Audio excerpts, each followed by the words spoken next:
Estava preparando aula até agora. Ai, eu preciso acessar o culto já vai começar. Olha, como foi difícil me adaptar à pandemia.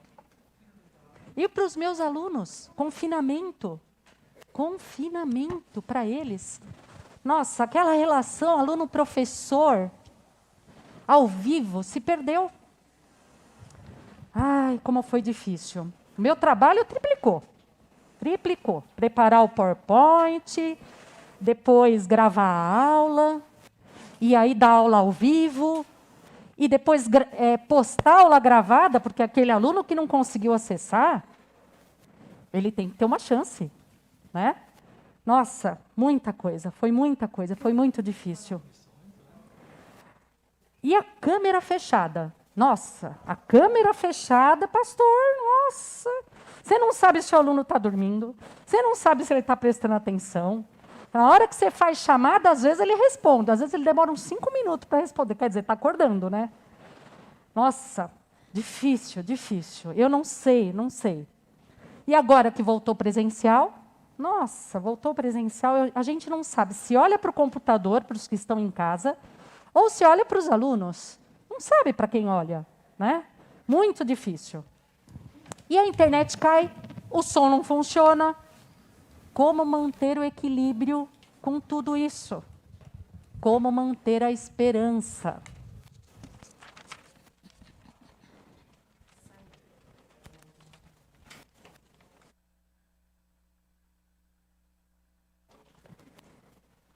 Ai, eu não aguento mais essas aulas online.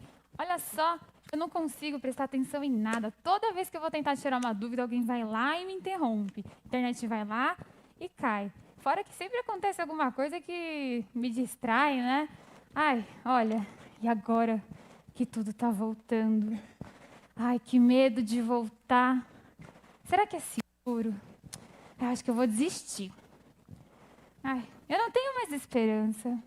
Onde que eu vou encontrar esperança?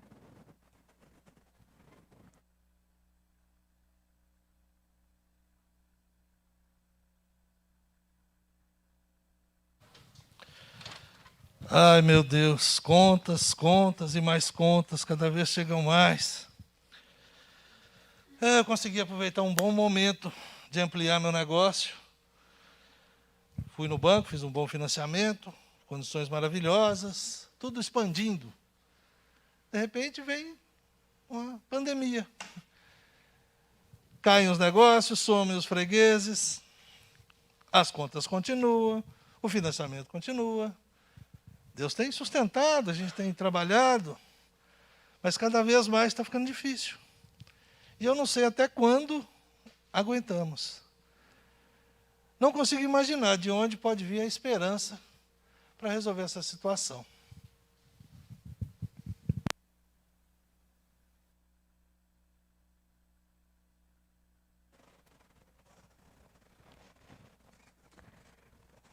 Trabalho em um hospital de grande porte. Recebemos brasileiros de várias localidades com várias doenças.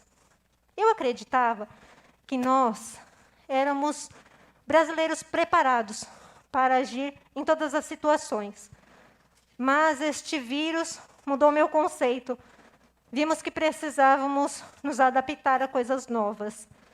Hospitais começaram a transformar salas em UTIs. E cada vez mais chegavam pacientes, lotavam as UTIs. Nós começamos a ficar muito preocupados. Comecei a ver entes queridos irem embora. Pacientes que entravam para se tratar e morriam ali sozinhos, sem poder se despedir da família. Colegas de trabalho também acabaram morrendo pelo Covid. Infelizmente, estávamos nos sentindo sozinhos. Eu tinha medo de ir para casa e levar o vírus para a minha família. Temos ainda, e continuaremos tendo por algum tempo, um grande aliado, a máscara. Não deixei de usar por nenhum momento. Agora temos a vacina. Graças a Deus tem nos ajudado. A vacina tem feito os sintomas serem mais leves, mas não podemos nos descuidar. Por muito tempo, andando, voltando para casa, me senti sozinha e pensava: quando tudo isto vai acabar? De onde virá a esperança? Quem me dará a esperança?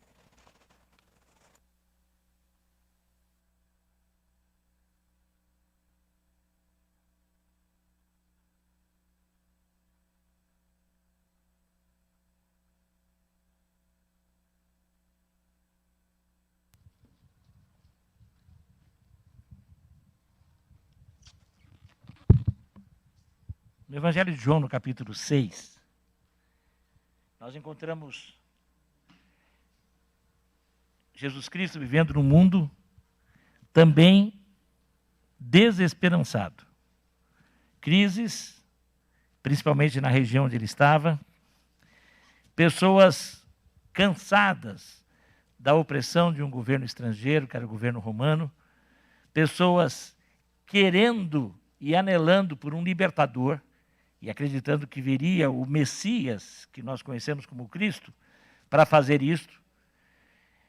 Pessoas com problema agravado pela questão econômica, com muita fome. Poucas pessoas comiam regularmente naquela época. A maioria das pessoas, quando comiam em média, naquela região onde Jesus vivia, 4 vezes por semana. Não era 4 vezes por dia, 4 vezes por semana.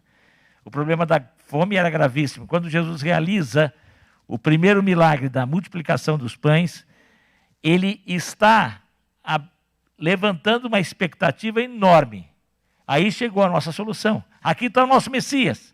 Esse homem vai acabar com o problema da fome, com o problema financeiro. Ele tem poder para multiplicar pão, ele vai ter poder para destruir o exército romano, porque eles achavam que a esperança para resolver os seus problemas estava num líder político.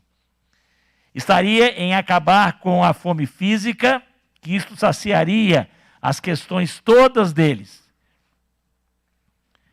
Jesus Cristo rejeitou ser colocado como rei, quando eles queriam fazê-lo, e na descrição em João 6 mesmo, do milagre da multiplicação, mostra que eles estavam querendo torná-lo rei, mas ele fugiu disto, porque o reino dele não é deste mundo. Jesus não veio para reinar neste mundo. Jesus não veio com o objetivo e com o propósito de fazer com que as coisas materiais prosperem e que pela prosperidade material nós possamos ter realmente a nossa esperança. Jesus Cristo veio mostrar que não há esperança neste mundo. No versículo 68 e 69 do capítulo 6, depois de Jesus ter saído do local, os discípulos foram, Jesus vai ao encontro dos discípulos andando por sobre as águas, mostrando o poder que ele tinha para andar por sobre todas as coisas e até por sobre os problemas. Ele se encontra e as pessoas vêm ao encontro dele, começam a fazer perguntas, mas Jesus vai direto ao ponto, dizendo o que eles estavam buscando, que não era o que ele estava oferecendo. E no final, quando ele faz um discurso e uma série de ensinos que, inclusive, deixam chocados a plateia, aqueles que o buscavam e que procuravam, ele se volta para os discípulos que tinham ficado e diz: será que vocês também não querem se retirar? E no versículo 68, Simão Pedro lhe respondeu: Senhor, para quem iremos? Tu tens as palavras de vida eterna. E o versículo 69, e nós temos crido e conhecido que o Senhor é o Santo de Deus. Tu tens as palavras de vida eterna. Para quem iremos nós? Pai querido, obrigado, porque sabemos que em Jesus Cristo nós temos esperança. Estejas continuando a nos falar durante esta celebração e que isto fique de forma muito clara para todos nós e possamos neste culto estar renovando a fé, a confiança naquilo que o Senhor nos oferece, que é a razão do nosso viver e que tem que ser a razão da nossa vida. Em nome deste Jesus oramos. Amém. Jesus Cristo é a única esperança. Do versículo 41 ao versículo 53, quando Jesus está respondendo a eles, ele começa dizendo, do versículo 41, a partir do capítulo 6. Então os judeus começaram a murmurar contra ele, porque tinha dito, eu sou o pão que desceu do céu. E ele disse isso, vocês me procuram pelo pão, mas eu sou o pão que desceu do céu. Este não é Jesus, o filho de José? Por acaso não conhecemos o pai e a mãe dele? Eles eram daquela região. Como é que ele agora diz, desci do céu? Jesus respondeu, não fiquem murmurando entre vocês. Ninguém pode vir a mim se o Pai que me enviou não o trouxer. E eu o ressuscitarei no último dia. Está escrito nos profetas, e todos serão ensinados por Deus. Portanto, todo aquele que ouviu e aprendeu do Pai, esse vem a mim. Não que alguém tenha visto o Pai, a não ser aquele que vem de Deus, este já viu o Pai. Em verdade, lhes digo, quem crê em mim tem a vida eterna. Eu sou o pão da vida. Os pais de vocês comeram maná no deserto e morreram. Este é o pão que desce do céu, para que todo o que dele comer não pereça. Eu sou o pão vivo que desceu do céu. Se alguém comer deste pão, viverá eternamente. E o pão que eu darei pela vida do mundo é a minha carne. Então os judeus começaram a discutir entre si, dizendo, como é que este pode nos dar a sua própria carne para comer? E Jesus respondeu, em verdade lhes digo, que se vocês não comerem a carne do Filho do Homem e não beberem o seu sangue, não terão vida em vocês mesmos. Eu já disse isso e creio que você já disse também, estou morto de fome. Estou morto de sede. Mas, de fato, a gente não está morrendo fisicamente. Mas é morte emocional, porque a fome é tão grande que a gente precisa de algo que sacie.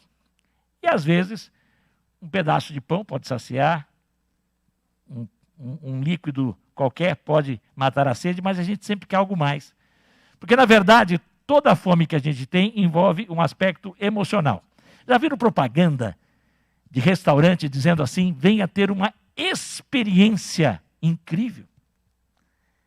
Comer vai ser uma experiência incrível, porque aqueles sabores todos misturados, né, dão a você uma experiência. Então a questão não é realmente apenas saciar necessidade fisiológica, a necessidade de nutrientes do organismo. É a necessidade de saciar emoções. Um dos piores problemas da Covid, conversando com algumas pessoas que passaram por isso, é a perda de paladar. Alguns disseram, eu perdi o paladar. Eu como uma coisa que eu gostava muito e parece que eu estou comendo palha.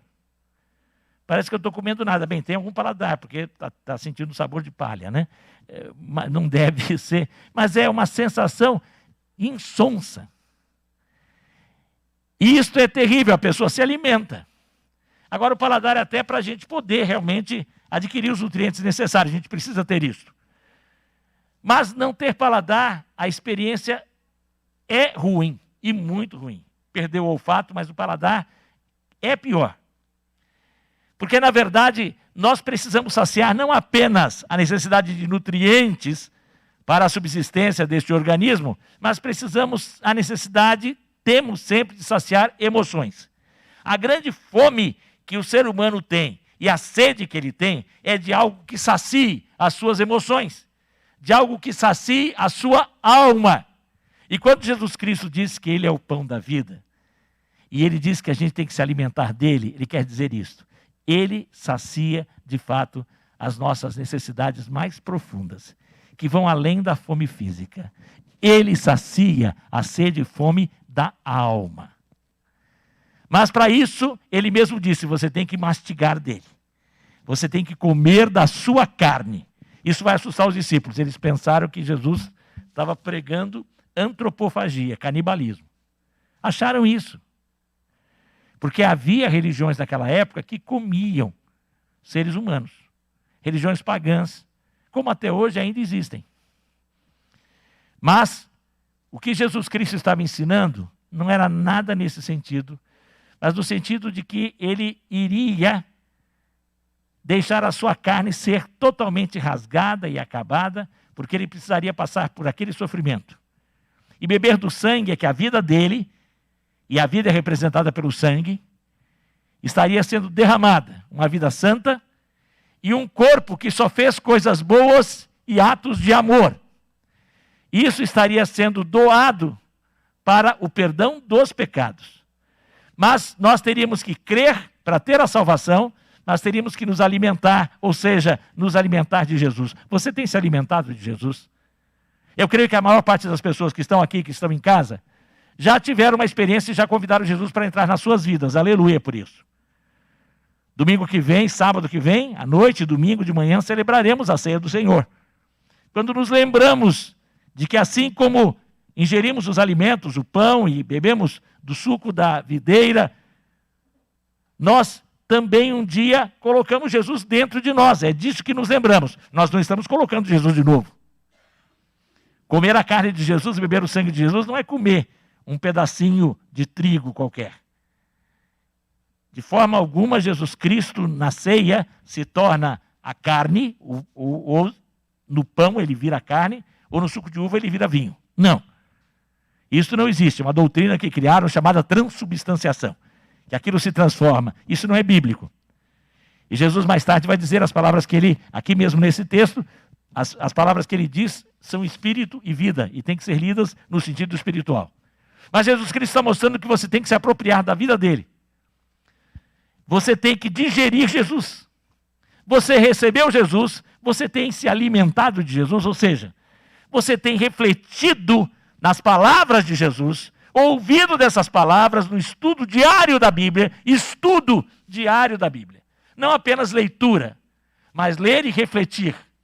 E pedir que este Senhor esteja vivendo através de você. Eu reflito muito daquilo que eu como. Você tem que refletir daquilo que você se alimenta espiritualmente, nas suas ações, nas suas atitudes, nas suas reações. Você está se alimentando de fato de Jesus ou você apenas teve uma experiência um dia com Ele e o recebeu como Salvador e Senhor e está tendo uma vida subnutrida espiritualmente? Você tem que se nutrir das palavras de Jesus, você tem que se nutrir da comunhão de Jesus através da oração e mesmo através da adoração, do culto a Deus, do estar com os irmãos, mas não apenas estar por estar.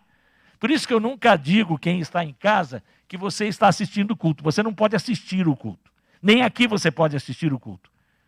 Você tem que participar do culto. Tudo que nós cantamos tem que estar sendo reflexão para a sua vida. Você tem que pensar na letra do que você canta. Você tem que refletir sobre isso. E pedir forças a Deus para que aquilo se torne verdade em você. É nesse sentido que celebramos juntos, para estarmos refletindo. Mas quando estamos em casa lendo a palavra, temos que pedir que o Espírito nos dê condições de aplicarmos e de entendermos quais as lições disso. Quando fazemos pequenos grupos, os grupos de Desperta Débora, Cada Homem um Guerreiro, e outros grupos, os jovens, nos seus encontros também, nos compartilhar da palavra, na oração e nas duplas de oração, os adolescentes do clube bíblico, todos na escola bíblica dominical, temos que estar ouvindo e nos alimentando da palavra, aplicando a palavra. Isto é realmente comer da carne e beber do sangue de Jesus. É crer nele, mas é se alimentar dele, é digeri-lo e aplicá-lo. Refletir sobre aquilo que nós ouvimos e pedir forças para aplicarmos isto. Do versículo 54 a 59, nós vamos ver que Jesus Cristo é a única esperança. Nesse primeiro nós vimos que Jesus Cristo é a única esperança para o suprimento da nossa grande necessidade de saciedade. Por isso, alimentar-se de Jesus. Mas Jesus Cristo também é a única esperança para uma outra necessidade. Nesse texto, do 54 ao 59, eu gostaria que lêssemos juntos, em casa e aqui. Vamos ler o que Jesus disse? Quem come a minha carne e bebe o meu sangue tem a vida eterna, e eu o ressuscitarei no último dia. Pois a minha carne é verdadeira comida, e o meu sangue é verdadeira bebida. Quem come a minha carne e bebe o meu sangue permanece em mim, e eu nele. Assim como o Pai que vive, e igualmente eu vivo por causa do Pai, também quem de mim se alimenta viverá por mim. Este é o pão que desceu do céu, e nada semelhante àquele que os pais de vocês comeram, e mesmo assim morreram. Quem comer este pão viverá eternamente. Jesus disse essas coisas quando ensinava na sinagoga de Cafarnaum. A necessidade que o ser humano tem é de segurança. Nós vimos aqui, nos personagens que aqui apareceram, os medos, os temores. Nós precisamos de segurança e na pandemia, como nós vimos que estamos inseguros. De repente você ouve, fulano tomou as 2 vacinas, as 2 doses, mas pegou Covid. Tomou a terceira dose ainda não chegou, né? Espero que na terceira pare isso. Mas na segunda tem muita gente ainda tomou a segunda dose e está assim. E não importa, primeiro era de uma vacina, agora temos ouvido de outras vacinas também. É menos ruim, isso não impede e não sou contra a vacina, pelo contrário, vindo a terceira dose eu quero tomá-la. Tomei as 2 primeiras e vamos tomar a terceira lá em casa também. No entanto, nada neste mundo é 100%, nem vacina. Mas precisamos 80, 54, 55, 60, 90, é melhor que nada. Devemos estar nos cuidando. Dizem que todos aqueles que tomam a vacina, pelo menos quando pegam o Covid, a maioria tem condições de melhorar, é menos ruim. E há casos até de morte, mas é uma minoria. E percebemos que houve a diminuição. Mas ainda não temos segurança plena, porque neste mundo nada dá segurança plena. Nada.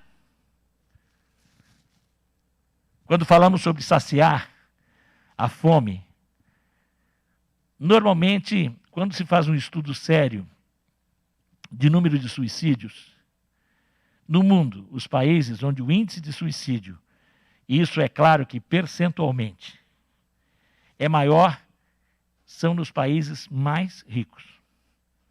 Por quê? Porque a pessoa pode ter as suas necessidades materiais saciadas, mas não as tem emocional e espiritualmente. Por isso, Jesus Cristo é a única esperança para saciar a nossa fome e sede de paz. Essa é o único que vai nos dar saciedade. E Jesus Cristo é a única esperança para a nossa necessidade de segurança eterna. Porque segurança só no céu. E para isso nós temos que aqui ter a certeza de ir para o céu. E só em Jesus Cristo, pelo fato dele ter morrido por nós, pago o preço dos nossos pecados. Porque é o pecado que fez com que esse mundo estivesse assim tão ruim. Não foi para ser assim que o mundo foi criado. Tudo que Deus fez, no primeiro capítulo de Gênesis, termina com a frase, e Deus viu que isto era bom. Ele aprovou. Ele é o melhor supervisor de qualidade. Ele deu o carimbo dele, o selo de qualidade divino. No entanto, Deus entregou isso aqui para o ser humano lindo, preparado, maravilhoso. E o homem decidiu terceirizar para o inimigo de Deus, para o diabo. Mas o homem é que decidiu.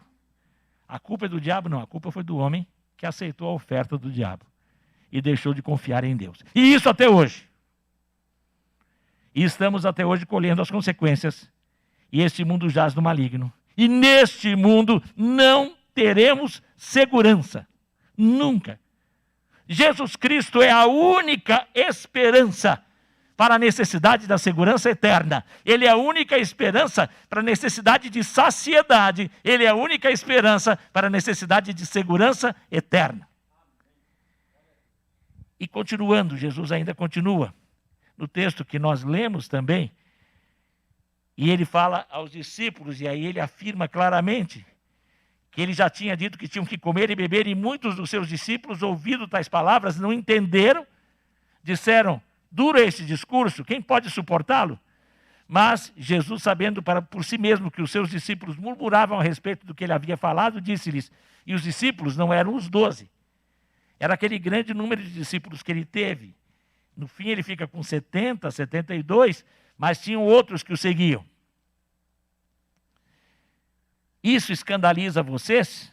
O que acontecerá então se virem o Filho do Homem subir para o lugar onde primeiro estava? O Espírito é o que vivifica, a carne para nada aproveita. As palavras que eu lhes tenho falado são Espírito e são vida. As palavras de Jesus têm um sentido espiritual. Mas há descrentes entre vocês. Ora, Jesus sabia desde o princípio quais eram os que não criam e quem iria traí-lo. E prosseguiu, por causa disto, é que falei para vocês que ninguém poderá vir a mim se não lhe for concedido pelo Pai. Não havia segurança nem no grupo de seguidores de Jesus. Não há segurança nunca neste mundo, nem na igreja. A segurança tem que estar só em Jesus, e isso os discípulos dizem. E ele continua. Depois disso, muitos dos seus discípulos o abandonaram, já não andavam com ele. Então Jesus perguntou aos 12, será que vocês também querem se retirar? Simão Pedro respondeu, Senhor, para quem iremos? O Senhor tem as palavras da vida eterna, e nós temos crido e conhecido que o Senhor é o Santo de Deus. Jesus Cristo é a única esperança para a nossa necessidade de segurança eterna, e Ele é a única esperança para a nossa necessidade de ensino que nos torne sábios. Só tu tens as palavras da vida eterna e as palavras que nos fazem ter a eternidade aqui. Porque crer em Jesus é ter a vida eterna. E a eternidade começa aqui. O céu começa aqui. Porque Ele nos dá a segurança espiritual, a paz de espírito. Participei de uma convenção batista em Brasília, uma ocasião, e o presidente da República de plantão, sempre tem um presidente de plantão, né? O presidente da época, foi lá e fez um discurso que eu achei interessante. Ele, que não era evangélico, falou assim, eu admiro vocês, os cristãos, e ele falou assim ainda, e ele se dizia de um grupo aí chamado cristão, porque vocês têm algo que nós, na maioria, não temos. Vocês têm paz de espírito. Sim, isto é fruto de quem vive se alimentando de Jesus. Permanece no aprendizado do ensino de Jesus e passa a ter sabedoria e condições de conseguir viver e sobreviver no mundo que não traz esperança. No mundo que não tem segurança. No mundo em que os problemas materiais vão mudando. Ora é isso, ora é aquilo, agora é a doença, amanhã vai ser problema do clima, daqui a pouco vai ser outro problema, e o mundo vai assim, sempre de problema em problema, e irá até o fim. Porque o mundo jaz no maligno, e o maligno é mau, e o fim é mau. A esperança está só em Jesus. Para o nosso corpo, na ressurreição. Porque aqui ninguém vai ter saúde perfeita, nunca.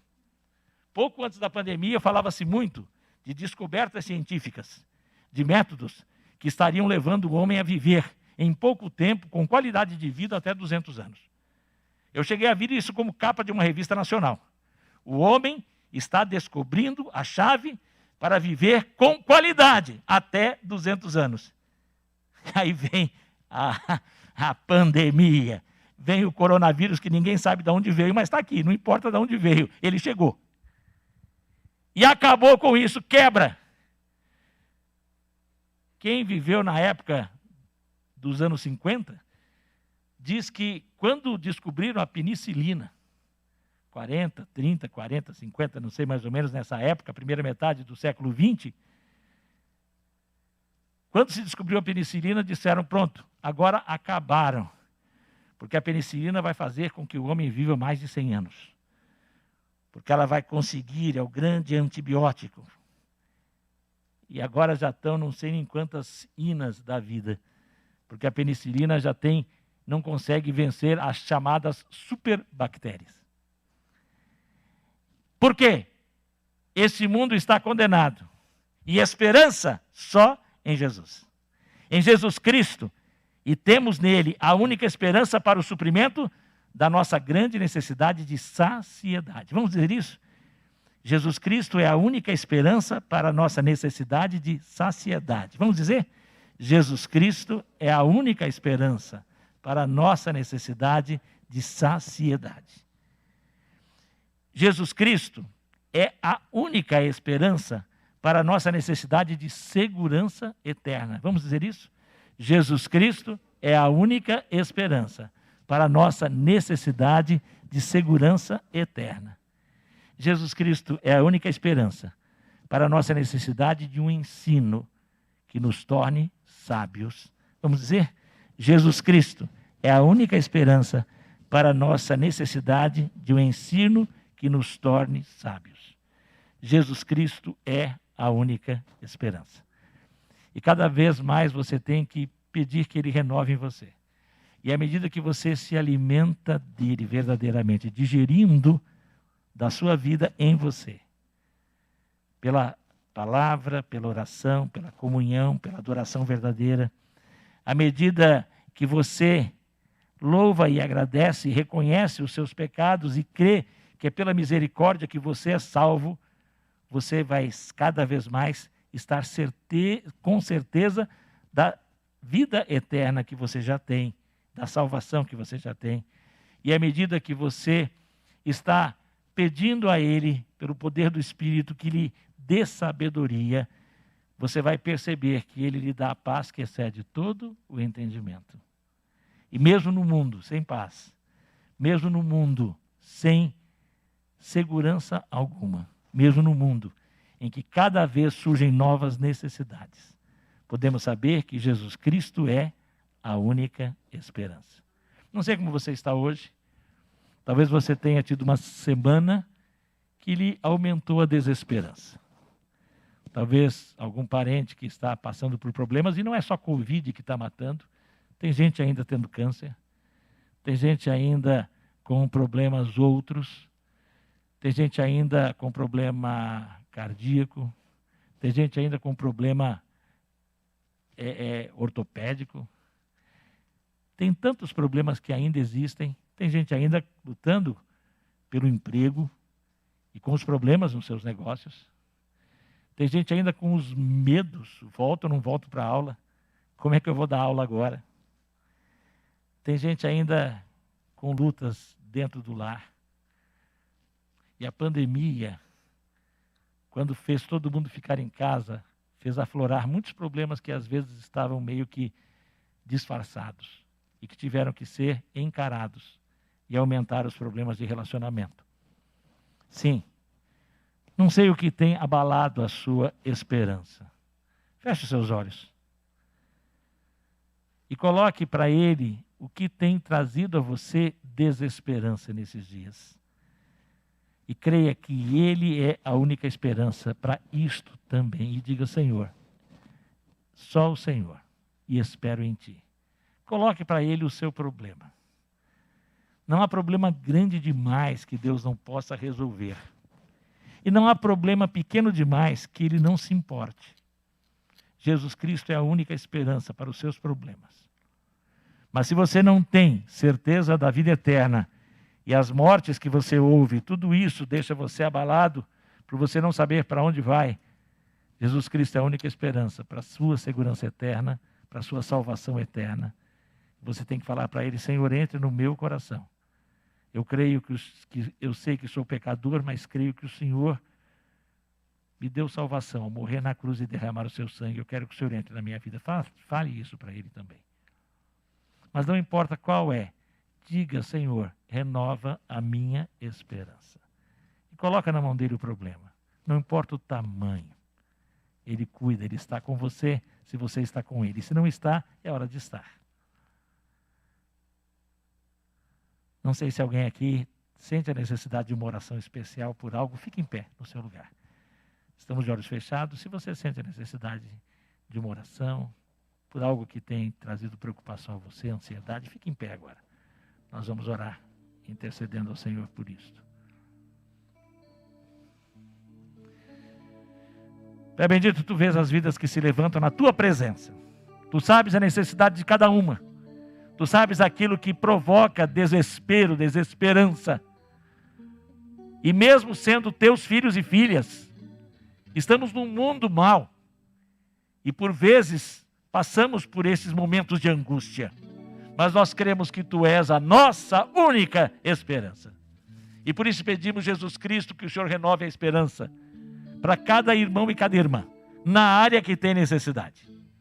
E se alguém aqui hoje, em casa ou aqui, está se levantando, colocando e pedindo ao Senhor que lhe dê salvação eterna, que isso aconteça também.